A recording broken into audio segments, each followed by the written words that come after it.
Umur 30 harusnya udah ngapain aja sih? Punya tabungan 100 juta, udah nyicil KPR, investasi di kripto atau saham. Nah, menurut masyarakat dan media sosial, kamu harus udah mapan dan tahu arah hidup kamu di umur 25 tahun. Bahkan gak cukup cuma mapan ya. Di Twitter sempat ramai tentang hashtag umur 25 tahun harus punya 100 juta. Aduh, boro-boro 100 juta. Punya tabungan 3 juta aja udah cukup hebat. Nah, apalagi kalau kamu udah di umur 30. Kalau di umur segitu kamu masih bingung buat ngapain dan belum punya semua materi tersebut, telat amat. Emang udah telat banget ya buat mulai suatu hal di umur 30. Oke, di video kali ini aku akan memberikan sebuah argumen buatmu yang udah berumur 30-an dan ngerasa belum dapat kehidupan yang cukup bagus. Karena mungkin kamu ketika di umur 20-an cuman buang-buang waktu untuk mabok, ngeband, nonton bokep, main game. Satu hal yang harus kamu tahu, kamu masih punya harapan untuk mendapatkan kehidupan yang kamu inginkan. Oke, sebagai orang yang barusan berulang tahun ke-30 di bulan ini, aku bakal cerita sedikit tentang perjalananku di umur 20-an. Sebagai orang yang menghabiskan umur 20-an hanya untuk ngeband, ngewota, dan sempat jadi pecandu bokep, pekerjaan pertamaku adalah sebagai operator warnet di awal umur 20-an. Kemudian lulus kuliah aku sempat ngerasain kerja di koperasi. Kalau kalian pernah dengar istilah bank keliling yang meresahkan masyarakat, nah aku pernah jadi bagian dari orang-orang tersebut. Setelah itu pindah kerja di salah satu bank BUMN terbesar di Indonesia. Kemudian keluar dengan niat mencari pekerjaan lain. Pandemi pun datang, lowongan pekerjaan pun semakin susah dicari. Apapun kulakukan untuk mengisi waktu nganggurku, mulai dari freelance, ngisi survei, sampai berujung berjualan dropship di Shopee.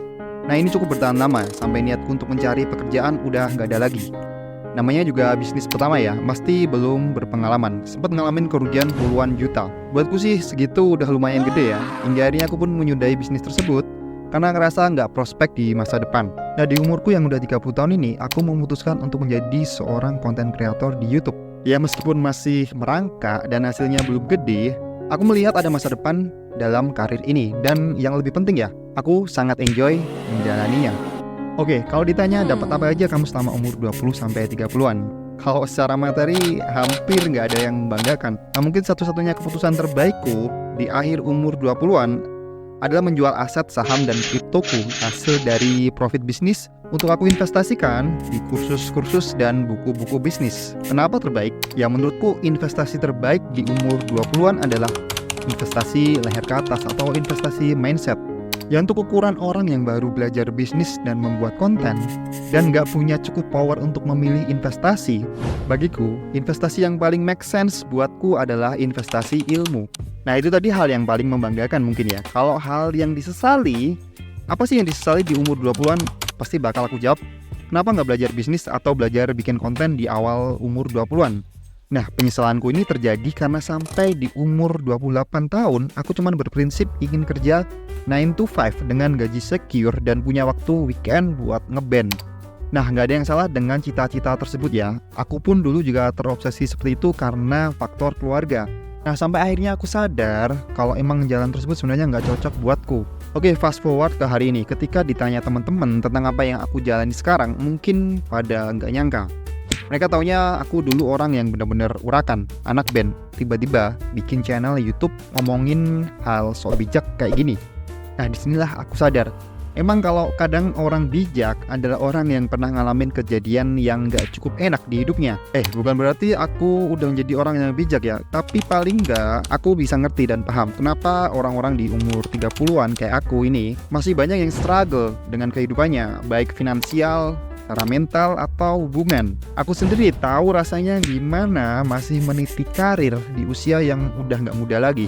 Gak apa-apa kalau kamu pada umur 30 masih belum punya apa-apa. Paling gak kamu masih punya nafas buat hidup dan mengejar cita-citamu.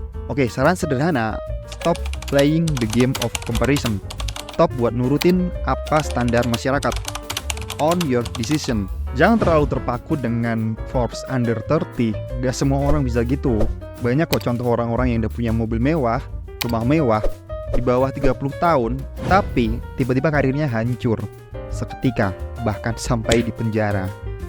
Dan aku percaya sih, setiap kehancuran seseorang sebenarnya memberikan pelajaran yang sangat berharga untuk kehidupan. Oke, katakanlah sama dengan dirimu ya, kalau kamu ngerasa umur 20-an, kamu ancur-ancuran, pasti banyak pelajaran dan pengalaman yang kamu dapatkan di usia segitu.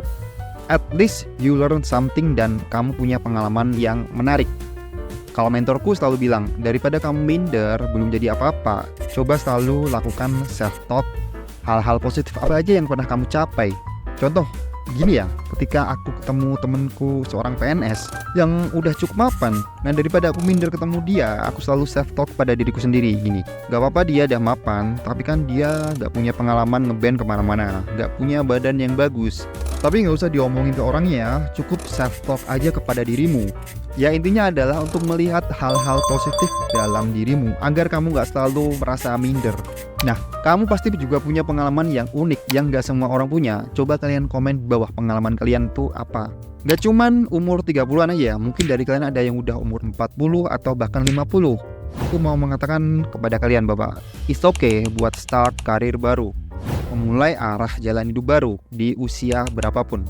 Kalau ditanya sekali lagi umur 30-an kok masih belum mapan, bodoh amat.